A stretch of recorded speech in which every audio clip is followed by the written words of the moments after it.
दोस्तों, इजराइल और गाज़ा की जंग को अब हो चुके हैं 100 दिन, बल्कि जब तक ये वीडियो आप तक पहुंचेगी तब तक 101 दिन कंप्लीट हो चुके होंगे। 100वां जो दिन था उसमें बहुत कुछ हुआ। प्रोटेस्ट हुए इजराइल में, जो मैंने पहले ही बताया था किस किस लेवल के हुए। इसके अलावा अबू उबैदा जो कि स्पोक्स पर्सन हैं हमास के, जिनके बयान का, जिनकी तकरीर का पूरी दुनिया को इंतज़ार रहता है, इवन इसराइलियों को भी इंतज़ार रहता है, क्योंकि इसराइली खुद अपनी हुकूमत और अपनी साइड के डेटा से ज़्यादा इनके डेटा पर भरोसा करते हैं। तो उनका फाइनली खिताब हुआ एक लंबे वक्त के बाद, और उसमें उन्होंने बहुत सारी बड़ी-बड़ी चीज़ें बताई, दुनिया को हैरान कर देने वाली। पहली चीज़ तो उन्होंने यही बताई कि हमने इन 100 दिन के अंदर इज़राइल की 1000 व्हीकल्स को टारगेट किया है, ख़त्म किया है। व्हीकल्स मतलब गाड़ियाँ, अब वो कुछ भी हो सकता है। टैंक्स हैं जिसमें ज़्यादातर शामिल, इसके अलावा बख्तरबंद गाड़ियाँ जो फ़ौज की होती हैं, जिसमें बहुत सारे फ़ौजियों को एक जगह से भरकर दूसरी जगह ले जाना होता है, या जीप वगैरह होती हैं, इस तरह की बहुत सारी कोई भी व्हीकल्स होता है, हो सकता है उसमें शामिल। तो 1000 व्हीकल्स को उन्होंने टारगेट किया है। अब इन व्हीकल से भी आप अंदाज़ा लगा सकते हैं कि किस लेवल का डेटा इज़राइल की तरफ से छुपाया जा रहा है। वो इस तरह से कि भई इन सारी गाड़ियों में से कुछ गाड़ियाँ ऐसी हैं जिसमें 9 लोग बैठते हैं, 10 लोग बैठते हैं, किसी में 4 बैठते हैं, किसी में 5 बैठते हैं। तो अगर हम 5 लोगों का भी एवरेज, बल्कि 5 छोड़िए 3 का भी एवरेज लगा लें कि एक गाड़ी के अंदर 3 लोग थे, जब भी तो मौतों का आँकड़ा फ़ौजियों का कितना पहुँचेगा? 1 को 3 से मल्टीप्लाई कीजिए, 3000 पहुँच जाएगा, मतलब 3000 से 5000 के करीब फ़ौजी तो इन गाड़ियों की वज़ह से मर चुके होंगे। इसके अलावा कितने लोग एनकाउंटर में मरे होंगे, मतलब आमने-सामने की लड़ाई में, और कितने लोग किसी दूसरी तरीके से मरे होंगे, कितने लोग बीमार होकर, ज़ख्मी होकर हॉस्पिटल्स में जाकर मर गए होंगे। तो यही वजह है कि इज़राइली लोग खुद इनके डेटा पर यकीन नहीं कर रहे हैं भाई, इस लेवल का डेटा छुपाया जा रहा है, ठीक है? इसके अलावा हमास की तरफ से वहाँ के जो कैदी हैं इज़राइली, उनके भी कुछ वीडियोज़ वगैरह जारी किए गए हैं, और इज़राइली गवर्नमेंट को एक मैसेज देने की कोशिश की गई है। उसमें लिखा गया है कि इनकी किस्मत जो है अब बिल्कुल लापता हो गई है, और हम कल को एक और खुलासा करेंगे जिसमें बताएँगे कि तुम्हारी गवर्नमेंट तुमसे झूठ बोल रही है। यानी इज़राइली लोगों के लिए उन लोगों ने जारी किया एक पैगाम, ताकि उनके ऊपर कोई असर पड़ सके और वो गवर्नमेंट से और ज़्यादा अब नफ़रत करने लगे। इसके अलावा क्योंकि ये वीकेंड था तो इस पर प्रोटेस्ट वगैरह होना ही थे। वॉशिंगटन और लंदन से जो तस्वीरें आई उसमें दिख रहा है बहुत बड़े प्रोटेस्ट हुए हैं, गाज़ा की सपोर्ट में, फ़िलिस्तीनियों की सपोर्ट में। साथ ही साथ एक मैच भी था संडे वाले दिन, ईरान और फ़िलिस्तीन की टीम के बीच, ये था फुटबॉल मैच। इसकी तस्वीरें और फ़ोटोज़ भी ट्विटर पर, मतलब कि एक्स पर खूब वायरल हुए। क्यों हुए? इसमें जितने भी दर्शक वगैरह नज़र आ रहे थे, वो चाहे ईरान के हों या गाज़ा के हों, तो दोनों ही तरफ वाले ज़्यादातर वो जो फ़िलिस्तीन का जो एक ख़ास रुमाल है, जो एक डिज़ाइन का रुमाल है जिसे खुफिया वगैरह बोलते हैं, वो पहने हुए थे। तो पूरे स्टेडियम में वही दिखाई दे रहा था, वही रुमाल फ़िलिस्तीनियों की सपोर्ट में। इसके अलावा कुछ ऐसी तस्वीरें वायरल हुई कि स्टेडियम में बैठे हुए लोग अपने मोबाइल में अबू उबैदा की तकरीर सुन रहे थे। हुआ ये कि जिस वक़्त ये मैच चल रहा था उसी वक़्त अबू उबैदा की स्पीच भी आ गई, जो उनके स्पोक्स पर्सन हैं। तो इस वजह से लोगों ने मैच छोड़कर वो देखना शुरू कर दिया, और इस तरह के बहुत सारे वीडियोज़, फ़ोटोज़ वायरल हुए कि देखो लोग कितने दीवाने हैं, इंतज़ार कर रहे थे उनका। साथ ही साथ 100वें दिन जो है गाज़ा की तरफ से हमास ने रॉकेट छोड़े इज़राइल के तरफ, और हिज़्बुल्लाह वाला जो बॉर्डर है उस तरफ से भी इज़राइल ने एक्सेप्ट किया संडे वाले दिन कि 2 लोगों की मौत हुई है हिज़्बुल्लाह के अटैक में। इसके अलावा अब अगर बात कर लें यमन के हूती लोगों की, तो उनके ऊपर भी अमेरिका, यूके वगैरह के खौफ का और धमकियों का कोई असर नहीं पड़ रहा है, क्योंकि संडे की शाम में भी ये खबर निकल कर आई है कि उन्होंने एक बड़े शिप को रोकने की कोशिश की है। 2 स्पीड बोट उनकी भागती हुई गईं और उन्होंने वार्निंग दी, उसको रोकने की कोशिश की। बाद में क्या क्या हुआ ये क्लियर नहीं हो पाया। मैंने छानने की कोशिश भी की उसे ढूँढने की, लेकिन कुछ ख़ास मिला नहीं है। अगले दिन तक मुझे लगता है मिल जाएगा। लेकिन ये बात क्लियर है कि इनके ऊपर कोई असर नहीं पड़ रहा है। जो अमेरिका, यूके सोच रहे थे डरा लेंगे, ये डरने वाले नहीं हैं। और एक हैरान कर देने वाली बात ये है कि जहाँ पर इन लोगों ने वार्निंग दी थी जाकर, संडे वाले दिन, उसकी दूरी इनके पोर्ट से हद से ज़्यादा दूर है। मतलब ये अभी तक की सबसे ज़्यादा दूरी बताई जा रही है कि इतनी दूर के जहाज़ को कभी इन लोगों ने वार्निंग नहीं दी थी, मतलब और आगे बढ़ रहे हैं। और वैसे भी ये रिपोर्ट भी क्लियर हो चुकी है, हिंदुस्तान टाइम्स ने भी इस रिपोर्ट को छापा है कि अमेरिका इज़राइल से, यूके से नाराज़ है।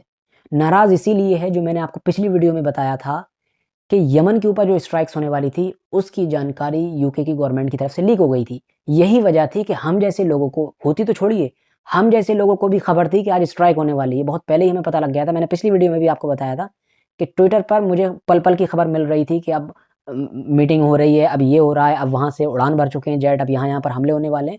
तो इतनी ज़्यादा इन्फॉर्मेशन लीक हो गई थी, तो यही वजह थी कि हूथीज़ का कोई नुकसान भी नहीं हुआ है, और हूथीज़ उल्टा इनका मज़ाक बना रहे हैं। क्योंकि उनके जितने वेपन वगैरह जो रखे हुए थे, वो सब उन्होंने अंडरग्राउंड कर दिए थे या उनकी जगह वगैरह बदल दी थी। उन्हें इतना टाइम मिल गया था। यही वजह है कि अब खबर आ रही है बाइडेन ऋषि सुनक से काफ़ी नाराज़ हैं कि उनका ये डेटा कैसे लीक हुआ, कैसे ये बात पहले ही लीक हो गई। इसके लिए उनकी जवाबदेही बनती ही है। इसके अलावा दोस्तों एक देश है नमीबिया कि जो साउथ अफ्रीका के बराबर में ही मौजूद है। वही साउथ अफ्रीका जिसने केस किया इस टाइम इज़राइल के खिलाफ, उसके बराबर में मौजूद है और वो अचानक से 1-2 दिन से काफ़ी चर्चाओं में है। चर्चाओं में रहने की वजह ये है कि दरअसल आपको याद होगा मैंने पिछली वीडियो में बताया था कि कोर्ट वाले मैटर में जहाँ एक तरफ टर्की ने साउथ अफ्रीका का साथ दिया है, वो कह रहा है कि हम डॉक्यूमेंट वगैरह और लेकर आएँगे ताकि और पुख्ता हो सके मामला। तो वहीं दूसरी तरफ जर्मनी ने इज़राइल का खुलकर साथ दिया और बाकायदा वो as a third party entry मारने की कोशिश कर रहा है या एंट्री मार रहा है कोर्ट के अंदर ताकि हम इज़राइल को बचा सकें और कहें ये सब कुछ फालतू है, कोई भी सच्चाई नहीं है जेनोसाइड वाले केस में। तो अब जो ये जो नमीबिया है, तो इसने अब बड़े ही ज़बरदस्त तरीके से जर्मनी की लताड़ लगाई है। नमीबिया ने कहा है कि तुमने अपनी पिछली सेंचुरी का जो हॉरिफिक हिस्ट्री है, जो हॉरिफिक इतिहास है, डरावना इतिहास, उससे कोई सबक नहीं लिया है। तुमने पिछली सदी में अफ्रीका में हमारे ऊपर ज़ुल्म किया, यूरोप में यहूदियों के ऊपर ज़ुल्म किया और उसके बावजूद तुम्हें तो सबक लेना चाहिए था और तुम अभी भी ज़ालिमों को ही साथ खड़े हो और बेशर्मी के साथ मतलब डिनाई कर रहे हो, जो पूरी दुनिया देख रही है जिस चीज़ को, उसको डिनाई कर दे रहे हो। दरअसल ये जो नमीबिया है, ये किसी दौर में कॉलोनी रहा था यूरोपियन ताकतों का और यूरोप में किसका रहा था? जर्मनी का। तो ज़ाहिर है जब उसकी कॉलोनी रहा तो उसके लोगों की तरफ से ज़ुल्म-सितम भी किया गया होगा, जैसे कि और ताकतों ने भी जहाँ-जहाँ कॉलोनी बनाई थी, उन लोगों ने वहाँ के इलाके में किया था ज़ुल्म-सितम। तो इसीलिए नमीबिया एक तो पहले से ही उनसे परेशान है, चिढ़ता है कि भई इन लोगों ने हमारे ऊपर ज़ुल्म-सितम किया, हमारे ऊपर राज किया, हमें गुलाम बनाया। दूसरा फिर हिटलर वाला मैटर भी जर्मनी में ही हुआ था। हिटलर कहाँ का था? हिटलर ने हुकूमत कहाँ कायम की थी? जर्मनी वगैरह में। तो इसीलिए उसने कहा है कि भई तुम्हें तो इस वक़्त फूँक-फूँक कर कदम रखना चाहिए और कोशिश करना चाहिए कि तुमसे हर बंदा जो भी मज़लूम है वो खुश रहे कि भई इसके साथ इसने एक गलती कर दी थी, उस गलती की माफ़ी के लिए ये हमेशा तैयार रहता है और जो मज़लूम होते हैं उनके साथ खड़ा रहता है, ज़ालिमों के खिलाफ खड़ा रहता है। लेकिन तुमने तो फिर से वही गलती तुम दोहरा रहे हो जो करते आए हो। इसके अलावा दोस्तों एक और ख़बर है इज़राइल की वॉर कैबिनेट से जुड़ी हुई। आपको पता होना चाहिए, आप शुरू से बार-बार बहुत सारे लोगों से ये सुनते आते होंगे कि इज़राइल अंदर से ही टूट चुका है, इज़राइल में अंदर ही दरारें पड़ चुकी हैं। उनकी जो वॉर कैबिनेट है, उनकी जो फ़ौज है, हुकूमत है, सब में आपस में तनातनी चल रही है, किसी की भी बन नहीं रही है आपस में, एक-दूसरे के खिलाफ हैं, एक-दूसरे से दुश्मनी ले रहे हैं, एक-दूसरे के ऊपर शक करते हैं। तो वो जो कुछ भी चल रहा था, वो अब अपने पीक पॉइंट पर पहुँच चुका है, यानी बिल्कुल आखिरी इंतहा को पहुँच चुका है, जिसका सबसे बड़ा सबूत देखने को मिला सैटरडे नाइट में यानी हफ्ते की शाम में। वहाँ पर थी एक कैबिनेट मीटिंग वॉर से रिलेटेड। उसमें हुआ ये कि इज़राइल का जो डिफेंस मिनिस्टर है योआव गैलांट, वो कैबिनेट मीटिंग बीच में ही छोड़कर भाग गया। ना भागा बल्कि वो गुस्सा होकर भागा और उसने एक चिल्लाना शुरू किया। उसने कहा कि मेरे काम में इंटरप्ट करना बंद कर दो, मतलब मेरे काम में दखल-अंदाज़ी करना बंद कर दो और ये वो किससे कह रहा था? वो कह रहा था बेंजामिन नेतन्याहू से। दरअसल मैटर ये हुआ कि इस मीटिंग में जब ये आया डिफेंस मिनिस्टर, तो इसका जो साथ में एक एडवाइज़र आया था, इसका कोई ख़ास एडवाइज़र होगा जंग से रिलेटेड जो इसको एडवाइस वगैरह देता होगा, उसको अंदर नहीं आने दिया गया। गेट पर रोक दिया गया, कहा इनको अंदर ले जाने की इजाज़त नहीं है। बावजूद इसके जो बेंजामिन नेतन्याहू है प्रधानमंत्री, वो अपने 5 एडवाइज़र के साथ आया था, 5 लोगों के साथ आया था। अब ये तो गुस्से की बात थी ही डिफेंस मिनिस्टर के लिए, भाई उसके साथ बेइज़्ज़ती हो रही है, लेकिन मामला सिर्फ़ यहीं तक रुका हुआ नहीं था, बल्कि उसके अंदर जो गुस्सा था वो पिछड़ा भरा हुआ था। इससे पिछली मीटिंग में भी ये देखने को मिला था कि जो इज़राइल का जो आर्मी है, उसका जो चीफ़ है, मेन चीफ़, जिसका नाम हर्ज़ल हलावी करके कुछ है, उस चीफ़ को ही अंदर एंटर नहीं होने दिया गया पिछली मीटिंग में।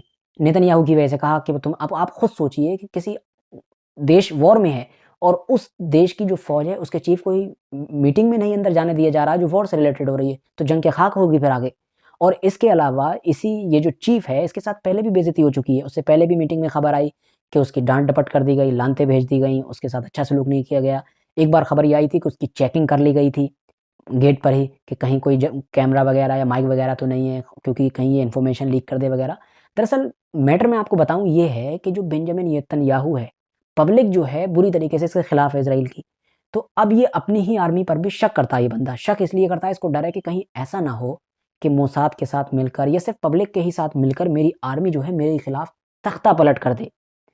तो इस क्योंकि किसी भी देश में आर्मी ही टेक ओवर करती है हुकूमत को, जब मामला ख़राब हो जाता है। तो इसको डर है कि कहीं हुकूमत का तख्ता पलट ना हो जाए। बस इसी वजह से ये चाहे आर्मी चीफ़ हो या फिर डिफेंस मिनिस्टर हो, इन सब से ही बंदा चिढ़ने लगा है। इसके अलावा एक वजह ये भी है कि वॉर जो ये नेतन्याहू है, ये अपने हिसाब से ले जाना चाहता है और अपने फ़ायदे को देख रहा है कि मेरा पॉलिटिकल करियर बच जाए। लेकिन बाकी ये जो लोग हैं, चाहे वो डिफेंस मिनिस्टर हो या चीफ़ आर्मी का चीफ़ हो, ये सब इज़राइल के पर्सपेक्टिव से देख रहे हैं कि इज़राइल के लिए क्या चीज़ फ़ायदेमंद है। और ये अपने हिसाब से देख रहा है, तो इसी वजह से ये और गड्ढे में ही जा रहे हैं। इसके अलावा एक खबर मालदीव से भी आ रही है। मालदीव का और इंडिया का बहुत ही तनातनी आपस में चल रही है। पिछले कुछ दिनों से फॉलो कर ही रहे होंगे आप लोग। मेरे मेन चैनल पर भी मैंने एक पूरा वीडियो डाला था जिसमें हिस्ट्री बताई थी, इंडिया का रिलेशन कैसे ख़राब हुई, सब कुछ इसमें डिटेल में बताया था। अब करते हैं मुद्दे की बात, जो खबर आई है। खबर ये आई है कि चाइना का दौरा कंप्लीट करने के बाद वहाँ के जो प्रेसिडेंट हैं मोहम्मद मोइज़्ज़ू, जब वो वापस आए तो उन्होंने बाकायदा एक बयान जारी किया है और इंडिया से कहा है कि उसके जो वहाँ पर फ़ौज है वो फ़ौरन उसको वापस बुला ले। न सिर्फ़ वापस बुलाने के लिए कहा है, बल्कि इस बार तो उसने डेडलाइन जारी कर दी। डेडलाइन जारी की है 15 फरवरी की, कि उससे पहले-पहले बुला लिया जाए। अब देखा जाए तो एक तरीके से ये धमकी की ही तरह है। फिलहाल यहाँ पर मैं ये ज़रूर कहना चाहूँगा इस मैटर में कि एक बहुत ही इंटरेस्टिंग चीज़ है कि इंडिया, मुझे लगता है इतिहास का पहला ऐसा सुपर पावर और पहला ऐसा विश्व गुरु बनेगा कि जो विश्व गुरु होगा मगर उसके आसपास के किसी भी देश के साथ उसके रिश्ते नॉर्मल नहीं होंगे। अच्छे तो छोड़िए, नॉर्मल नहीं होंगे, मतलब सब दुश्मन हैं आसपास के, लेकिन फिर भी विश्व गुरु है हमारा देश। ठीक है? तो आज की अपनी वीडियो को हम यहीं पर ख़त्म करते हैं और जब आगे के जितने भी अपडेट्स होंगे मैं बहुत जल्दी आपके सामने हाज़िर होऊँगा वो सारे अपडेट्स लेकर। वीडियो अगर इन्फॉर्मेटिव लगी हो तो वीडियो को लाइक करने के साथ-साथ दोस्तों के साथ ज़रूर शेयर कर लें और खुद तो चैनल को सब्सक्राइब करें। बाकी जितने भी लोग आप लोगों की ही तरह वीडियो देखने वाले हैं आपकी जान-पहचान में इस टॉपिक्स पर और इस तरह की, उन सब के मोबाइल में भी मेरा ये नया चैनल ज़रूर सब्सक्राइब करवाएँ।